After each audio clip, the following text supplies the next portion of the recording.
if you manage to matrix dodge some of the injuries that happened in week 6, I am jealous of you, man. I got absolutely destroyed by injuries, which means I have to work the waiver wire. I got to be making some moves. I got to be scheming. So let's talk about the week 7 waiver wire in this video, guys. We're going to be talking about some injuries, man. We're going to be talking about some of the replacements. And we begin with probably the most important injury to the number 1 wide receiver in all of fantasy football. It's Puka Nacua, man. This was a weird one, dude. When he got injured, it looked like a season ending or at least like a high ankle sprain. Look, somebody said Achilles at one point. Somebody said fractured tibia at one point.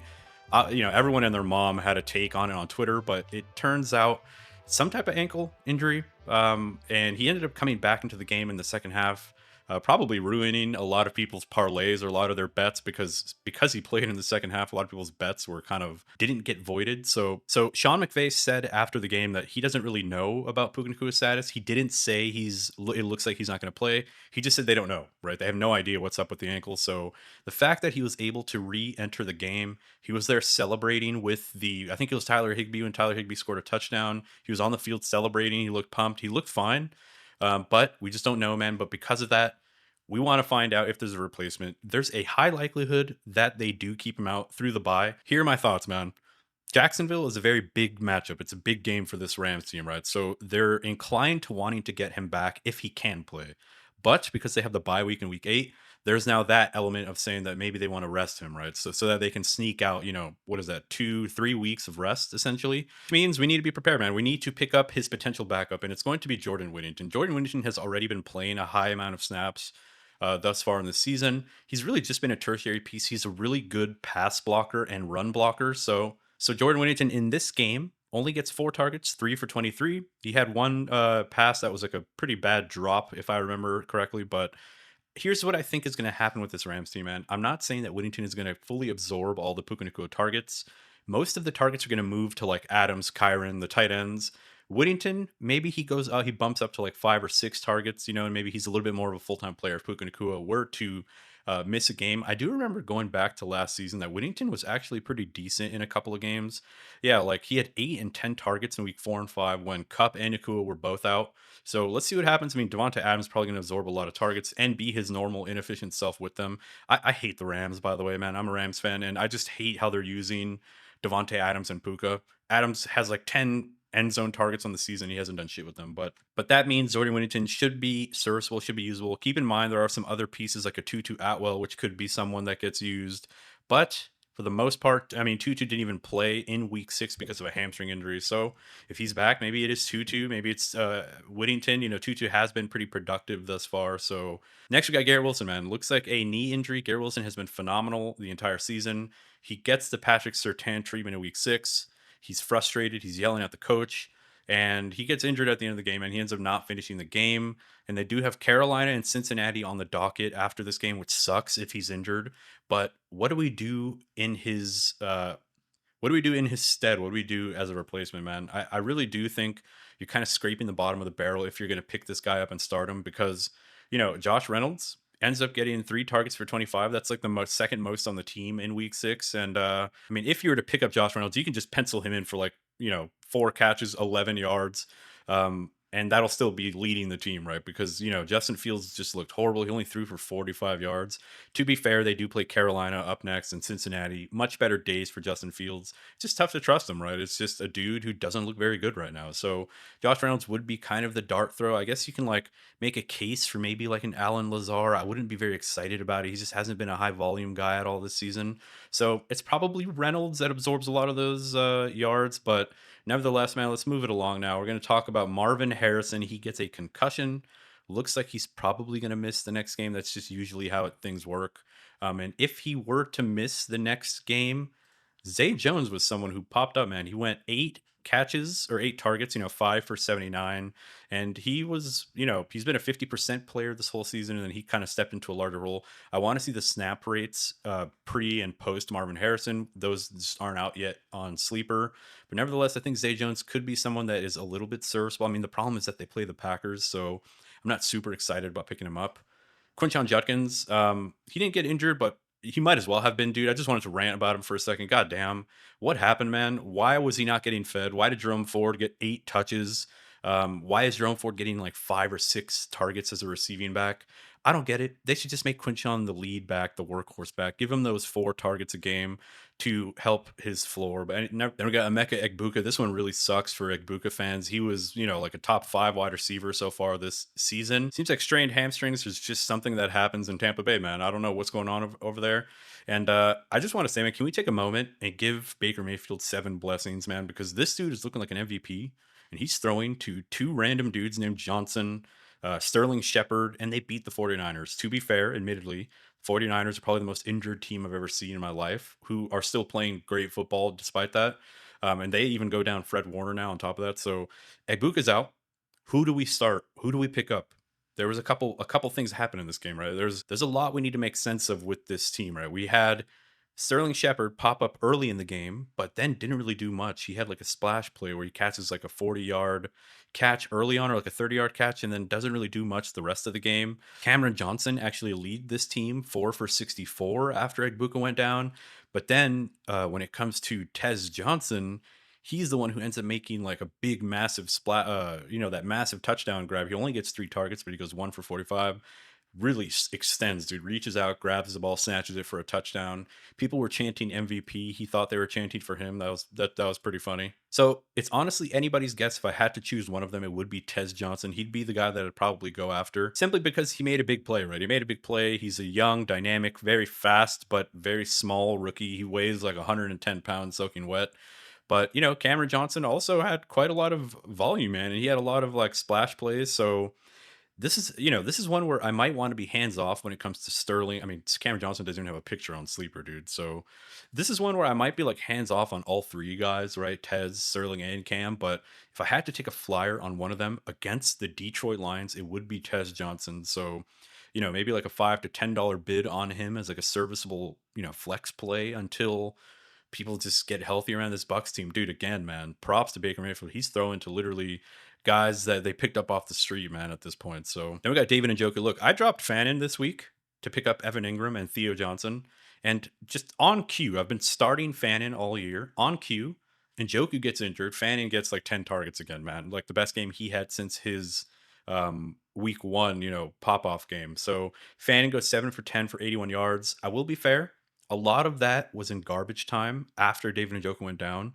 But still, dude, I just couldn't believe what I was watching. I couldn't believe when Njoku went out. He ends up coming back into the game and then gets re-injured and gets out, gets knocked out of the game again. So I'm not really too sure how to approach this tight end room where when Njoku is healthy, Fannin kind of is like really struggling to get enough volume to be usable. But if Njoku is out for the next game and Fannin has this, tight end room all to himself, Dylan Gabriel doesn't know how to throw the ball to anyone other than tight end. So that makes Harold Fannin a very, very, very high priority ad. And, this is a situation where if he can get 10 targets, man, if you can bank on him getting, I mean, he's probably not going to get 10 again, but 7, 8, 9 targets again, maybe he gets into the end zone with it. You're talking about a potential 20-point tight end play. That is somebody that we have to go pick up, guys. We have to throw a lot of fab on somebody like that. So now we move on to the non-injury related guys. And the first one is Kamani Vidal. He is still only 45% rostered. He was only started in 16% of leagues. I credit to anyone who did have the balls to start him. He looked actually pretty good, man. This offensive line actually looked pretty good. And he goes 18 for 124, almost 7 yards per carry. He gets 4 targets, 3 for 14, and then a receiving touchdown. I mean, he scores over 20 fantasy points. And Hassan Haskins was literally a complete non-factor. Let me see how many touches Haskins even had. 7 total opportunities for Haskins. Looked bad with them. He looked bad in week 5 with the touches he got as well. We probably should have seen this coming, right? We should have seen that it was just going to be Vidal. I don't know why there was this debate. I mean, the morning of the games on Sunday morning, I saw a report from a beat reporter that said Haskins is going to be the lead guy. What a joke, man. I want to pour one out for everyone that did spend money on Hassan Haskins, man. He was complete butt, and Vidal came in, looked electric. 22 total opportunities for Vidal. He looked great, man. And the team doesn't really have an offensive line, so I don't really like Vidal in bad matchups. Against Miami, I guess everybody eats. So that's kind of the small trepidation, the small hesitation with Kamani Vidal.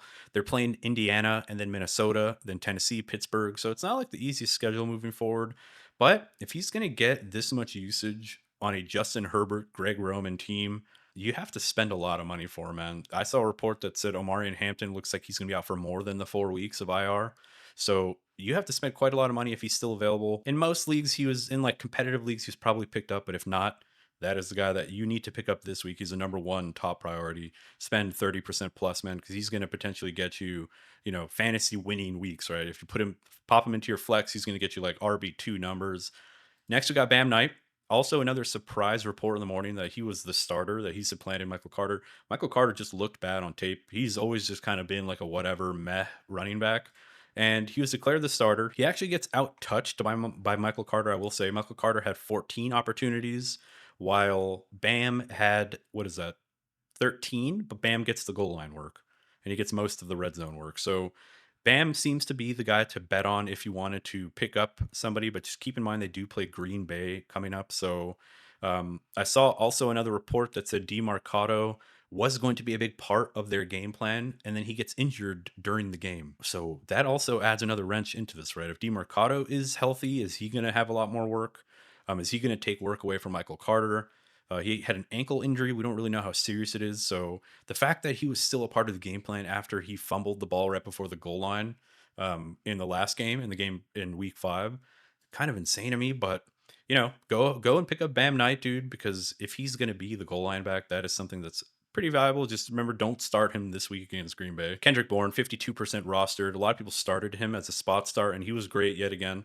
I played against Kendrick Bourne, and after like one quarter, I looked up and he had like 100 yards already on like 2 catches. I was cooked already. So he goes 9 targets, 5 for 142 yards yet again. That's back-to-back games with 142 yards. Him and Mac Jones just have a connection, man. Juwan Jennings was a complete non-factor. If he was just a little bit faster, he would have had like a breakaway touchdown on like his second catch. It would have been like an 80-yard touchdown. He gets caught from behind. I think he might have earned himself a permanent role on this team. I think Ricky Pearsall comes back. It's Ricky Pearsall, Jennings with Kendrick Bourne kind of switching in, right? Or siphoning touches away from Juwan Jennings. That's just kind of what I've envisioned happening.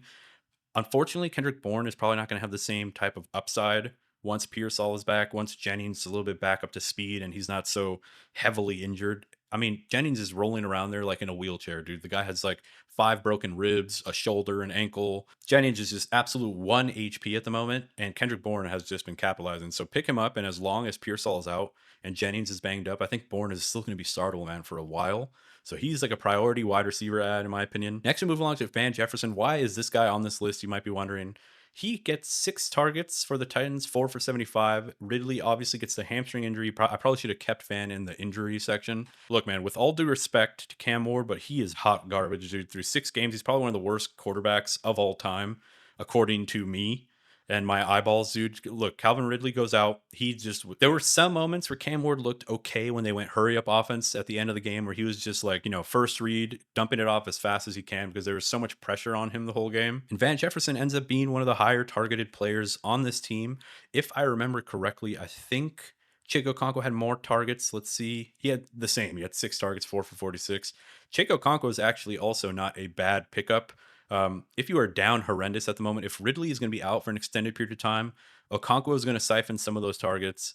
Maybe he gets a touchdown at some point. At the end of the day, with tight ends, the way that I view tight ends is like, can they get me like a 7-point baseline off of just their volume, and then hope that they get into the end zone? So Chig Okonkwo, he doesn't have a lot of touchdown upside, a lot of touchdown equity, but if he has a lot more targets moving forward without Ridley, then that kind of offsets the lack of touchdown upside. So Van Jefferson, maybe he's done some things previously in his career. Elk Ayamano is still probably going to be the main guy. And then, they got DK, Chimeri DK. Maybe he also steps up. But I think Van Jefferson's the most like notable guy with experience. He's the veteran. Maybe Cam Ward leans on him a little bit more. And then we already talked about Tutu Atwell. If he ends up coming back and Puka is out, Tutu Atwell might be one of the sneakier pickups that I do think you guys should grab. A lot of people might be flocking toward Jordan Whittington, but Tutu might be that sneaky hidden guy who actually steps into a full-time role, with Whittington being more of the pass blocker, run blocker, gadget type player, right? He'll get his like 3 or 4 targets, but Tutu Atwell, man, he's been great. He's been great for the Rams. Like in real life football, I love Tutu, man. He's one of my favorite players as a Rams fan. Like he just makes big plays, dude, when we need him. He doesn't get called upon often, but when he does get called upon, he makes big, massive plays down the field. So I love Tutu Atwell. And then just talking about tight ends a little bit, AJ Barner pops up again for another big play down the field. He was having a really bad game up until that play, but he pops off like a 40 or 50-yard catch and run. Almost breaks a couple tackles. I thought he was going to get into the end zone. It was a little bit of a beast quake type play where he was like stiff arming people, changing direction. Look, he's on a very good offense that throws the ball deep. He has back to back to back games where he has 10, 20, and 8 fantasy points. That is somebody that we need to pay some attention to. So definitely make him a priority when it comes to the tight ends. Mason Taylor took a massive step back. If he's dropped, you might actually even be able to pick him up because this was against the Broncos, man. And then just looking further down the list, Sean Tucker does end up getting some more touches this week. He goes 6 for 25, gets a touchdown. It's going to be the Rachaad White show. I'm not saying you should pick up Sean Tucker for any type of optimism about him getting work ahead of Rachaad White. But if Rachaad White were to go down, and it looks like everybody's going down for the Buccaneers, Sean Tucker would be the next man up, dude. And at that point, like, you can do worse. Romeo Doubs, if he's available, is, I think at this point, we can probably just call him the wide receiver 1 for the Green Bay Packers. It's a very annoying and shitty type of wide receiver 1 to own and have to start or have to rely on, because we saw exactly what can happen in this game where it's just Josh Jacobs getting everything. Tucker Kraft gets a touchdown. Josh Jacobs gets 2 touchdowns. And then there's nothing left for anyone else, right? There's no more meat on the bone. So if you have Matthew Golden, it's kind of the same type of situation where his usage is really rising, really increasing. But Romeo Doubs is still the guy that gets 9 targets in this game, right? Golden only had, 5 targets, I believe. So Romeo Doubs, if he's on your waiver wire, which looks like he still is in 30% of leagues, you might want to go pick him up. And then Cade Otton is the guy that I'm going to close this list out with. He plays 90% plus snaps every week. Egbuka is now down. Cade Otton's going to step into more targets, guys. He's just going to be a highly targeted tight end moving forward, where we have Cameron Johnson, Tez Johnson, Shepard, but we have this mainstay dude who has shown production in the past, and it's Cade Otton. So make sure you guys pick up Cade Otton for these next couple of weeks, especially against Detroit, against New Orleans. I actually absolutely love Otton if Egbuka were to miss games. That does it for the video, boys. Thank you so much for being here. Thank you for giving me your time. I truly, genuinely appreciate it. Discord link down at the bottom in the top comment. Growing community. We're talking ball every day. We help each other with sit starts. You get your questions answered on there every day of the week. And let me know what you guys need in tonight's Monday Night Football. If you need some type of miracle to win your matchups, good luck to all you guys, and I'll catch you guys in the next video. Peace.